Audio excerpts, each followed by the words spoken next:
Hai, Assalamualaikum. Saya Anastasia Sekar Putri, NIM 025, kelas 5C. Di video kali ini, saya akan memaparkan tentang kromosom. Sebelum masuk ke materi kromosom, apa itu kromosom? Nah, kromosom itu berasal dari dua kata, yaitu krom dan juga som. Krom yang artinya warna dan kata, sedangkan som artinya tubuh.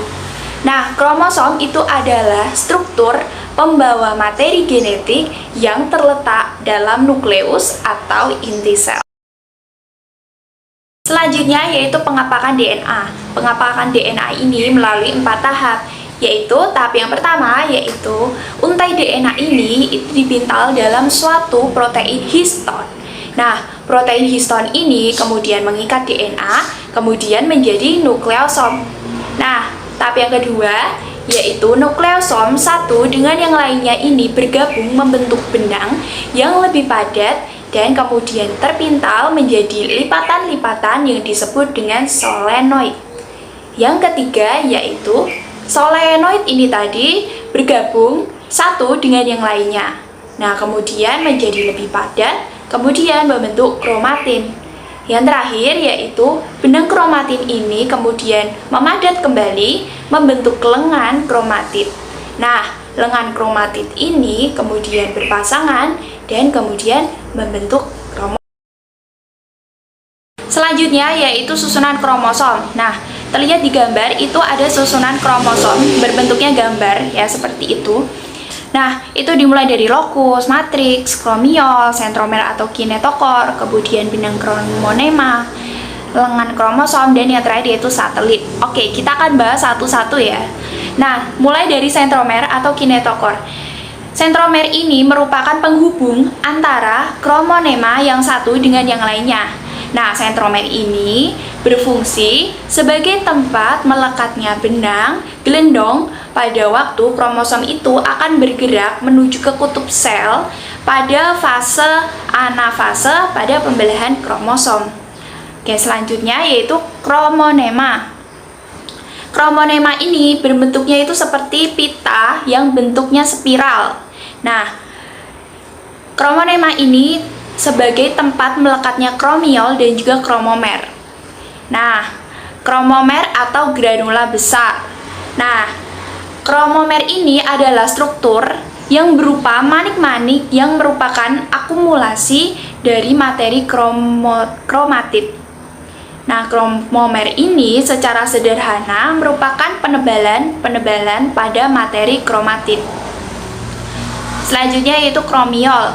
Kromiol ini disebut sebagai granula kecil. Kalau tadi kromomer granula besar, nah kromiol ini sebagai granula kecil. Kromiol itu apa sih? Nah, kromiol itu kromosom yang mengalami sedikit penebalan. Nah, selanjutnya yaitu telomer. Kalau telomer ini bagian dari kromosom yang terdapat di ujung dan memiliki fungsi untuk menghalangi bersambungnya kromosom yang satu dengan yang lainnya. Selanjutnya yaitu matriks. Nah, matriks ini berbentuk sebuah cairan sitoplasma yang agak sedikit memadat, kemudian menjadi selubung pembungkus sebuah kromatid. Kemudian lokus. Nah, lokus ini bagian yang berfungsi sebagai pembawa sifat keturunan atau biasa disebut sebagai hereditas. Kemudian selanjutnya yaitu satelit. Nah, letaknya di ujung ya. Nah, satelit ini bagian tambahan yang terdapat di ujung kromosom. Nah, selanjutnya yang terakhir ini adalah selaput.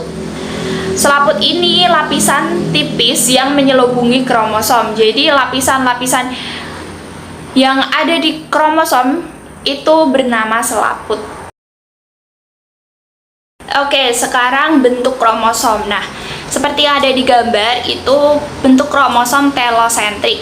Nah, tipe kromosom ini dengan sentrosomnya itu tepat berada di ujung lengan Hi kromosom. Lengan Hi itu yang lengan yang bawah. Nah, yang berarti hanya memiliki satu lengan saja. Tetapi manusia itu biasanya tidak memiliki kromosom ini ya. Yang memiliki kromosom ini tuh biasanya adalah tikus rumah.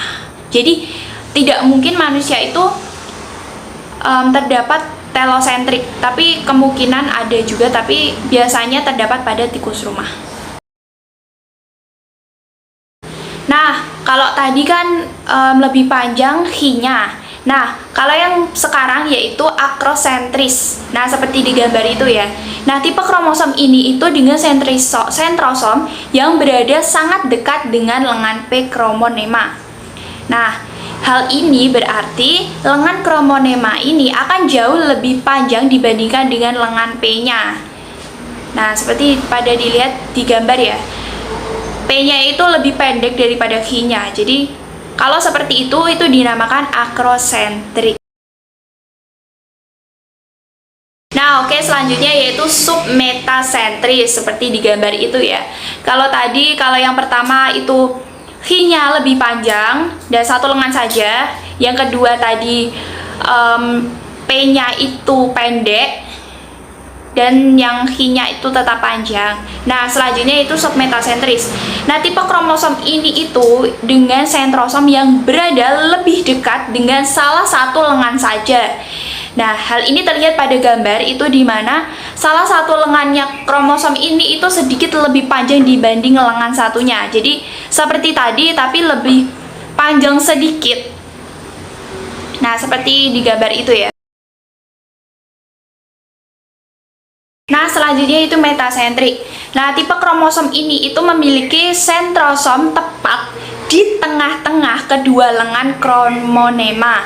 Nah, jadi seimbang antara lengan atas dan juga lengan bawah. Jadi sama panjang. Kalau tadi ada yang pendek, ada yang panjang. Kalau sekarang itu sama panjang. Nah, jadi sentrosom itu berada di tengah-tengah dan membuat kedua lengan kromonema ini itu sama panjang dan membentuk huruf V.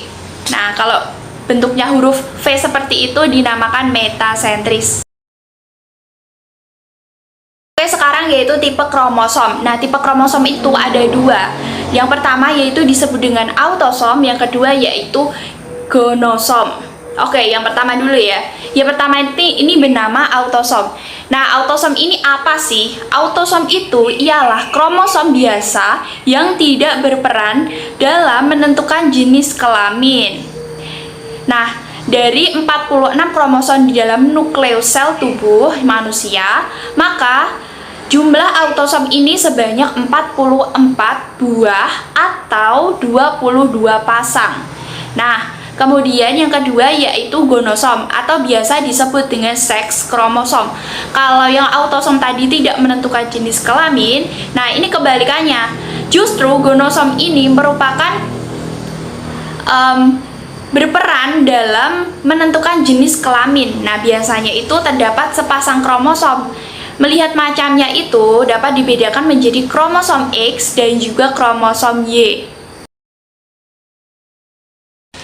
Oke, selanjutnya yaitu pembelahan sel. Nah, pembelahan sel itu dibagi menjadi dua jenis, yaitu yang pertama mitosis dan yang kedua yaitu meiosis. Nah, itu di gambarnya itu terdapat tahapan-tahapan dari pembelahan mitosis dan juga meiosis. Nah, oke. Saya di sini akan menjelaskan tentang meiosis dan juga mitosis. Yang pertama yaitu mitosis. Nah, mitosis ini terjadi pada sel-sel tubuh atau sel somatik makhluk hidup. Nah, pada pembelahan ini itu dihasilkan sel anak yang mempunyai jumlah kromosom itu sama dengan kromosom sel induk. Nah, selanjutnya, pembelahan mitosis ini itu adalah tipe pembelahan sel yang menghasilkan dua sel anakan. Nah, sel anakan ini itu mempunyai karakter identik secara genetik dengan sel induk, jadi tidak ada bedanya. Artinya, itu kedua sel anakannya itu yang terbentuk itu mempunyai susunan genetika yang sama, termasuk sama dalam jumlah kromosom dengan sang induk. Nah, jumlah kromosom yang dimiliki oleh sel anakan itu adalah 2N atau biasa disebut dengan diploid. Nah, sel diploid ini itu adalah sel-sel kromosom yang berpasangan atau 2N. Nah, contoh dari pembelahan mitosis ini adalah sel akar, sel batang, sel daun, sel kulit, sel hati, sel epitel, dan juga sel somatik lainnya. Oke, selanjutnya yaitu pembelahan meiosis. Nah, kalau meiosis ini adalah pembelahan yang hanya terjadi pada organ kelamin. Pembelahan meiosis ini biasanya itu menghasilkan sel gamet atau sel telur dan juga sel sperma.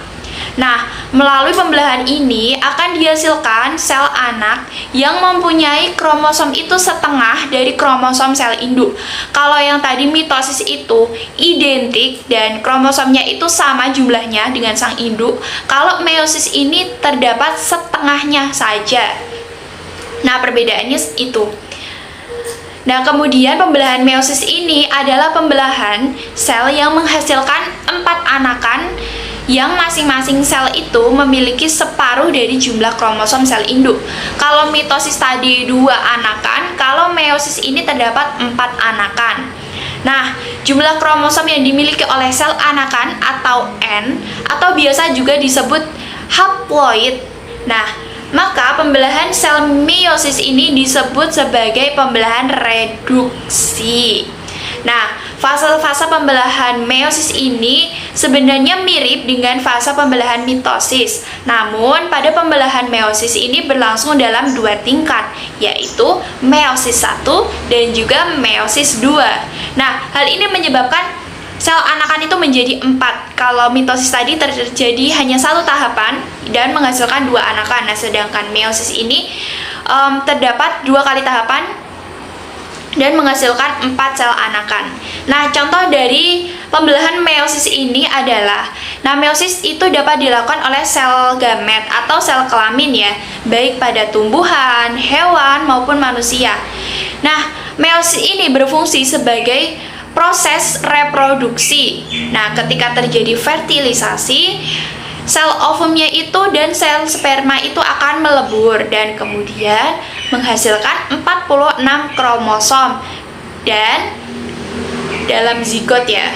Nah, kemudian pembelahan tersebut itu terjadi pada bagian sel makhluk hidup seperti contohnya yaitu sel serbuk sari, sel ovum, dan juga sel sperma. Nah, itu tadi mitosis dan juga meiosis. Sudah terlihat kan perbedaannya, yaitu tadi pada sel anakannya. Kalau mitosis 2 dan kalau meiosis itu 4.